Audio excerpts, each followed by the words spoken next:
സ്നേഹപ്പെട്ട എല്ലാവർക്കും പ്രതിനിധിയിലേക്ക് സ്വാഗതം. യഹോവയെ നീ എന്നെ ശോധന ചെയ്ത് അറിഞ്ഞിരിക്കുന്നു. സങ്കീർത്തനം 139 വാക്യം. യേശുവിൽ വിശ്വസിക്കുന്നവനെ എന്ന നിലയിൽ നമ്മെ അടുത്തറിയുന്ന ഒരു ദൈവം നമ്മെ പരിപാലിക്കുന്നു. സങ്കീർത്തനക്കാരനായ ദാവീദ് തൻ്റെ മക്കളുടെ ജീവിതത്തോടുള്ള ദൈവത്തിൻ്റെ ശ്രദ്ധയെ പ്രശംസിച്ച് യഹോവയെ നീ എന്നെ അറിയുന്നു, എൻ്റെ നിരൂപണം നീ ദൂരത്തുനിന്ന് ആഗ്രഹിക്കുന്നു. സങ്കീർത്തനം 139:1-2 വാക്ക് പഠിക്കുമ്പോൾ കാണാനായിട്ട് സാധിക്കും. നാം ആരാണെന്ന് ദൈവത്തിന് അറിയാമെന്നതിനാൽ നമ്മുടെ ഓരോ ചിന്തയും ആഗ്രഹവും പ്രവൃത്തിയും അവൻ്റെ സമൃദ്ധമായ സ്നേഹത്തിൻ്റെയും കരുതലിൻ്റെയും അതിരുകൾ കടക്കപ്പുറത്ത് നമുക്ക് പോകാൻ കഴിയുന്നവരിടമില്ല. ദാവീദ് എഴുതിയതുപോലെ ഞാൻ സമുദ്രത്തിലറ്റത്ത് ചെന്ന് പാർത്താൽ അവിടെ നിൻ്റെ കൈ എന്നെ നടത്തും.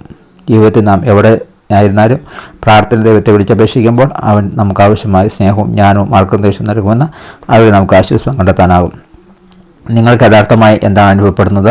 മറ്റവർക്ക് മനസ്സിലാക്കാൻ കഴിയില്ലെന്ന് നിങ്ങൾക്ക് എപ്പോഴാണ് തോന്നിയിട്ടുള്ളത്? അത്തരം സമയങ്ങളിൽ ദൈവത്തിൻ്റെ സാന്നിധ്യത്തിൽ യഥാർത്ഥം നിങ്ങളെ എങ്ങനെയാണ് സഹായിക്കുകയും പ്രോത്സാഹിപ്പിക്കുകയും ചെയ്യുന്നത്?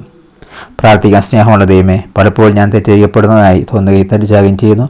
എൻ്റെ ജീവിതത്തിലുള്ള അങ്ങയുടെ സാന്നിധ്യം ഓർമ്മിപ്പിച്ച് നന്ദി മാത്രം, മറ്റാരും കാണുന്നില്ല എന്ന് തോന്നുമ്പോഴും അങ്ങനെ കാണുകയും കേൾക്കുകയും സ്നേഹിക്കുകയും ചെയ്യുമെന്ന് എനിക്കറിയാം. Thank God bless you. പുതിയ ദിവസം പുതിയ അനുഭവങ്ങൾ അദ്ദേഹം നിറക്കട്ടെ. God bless you in Jesus name. Amen.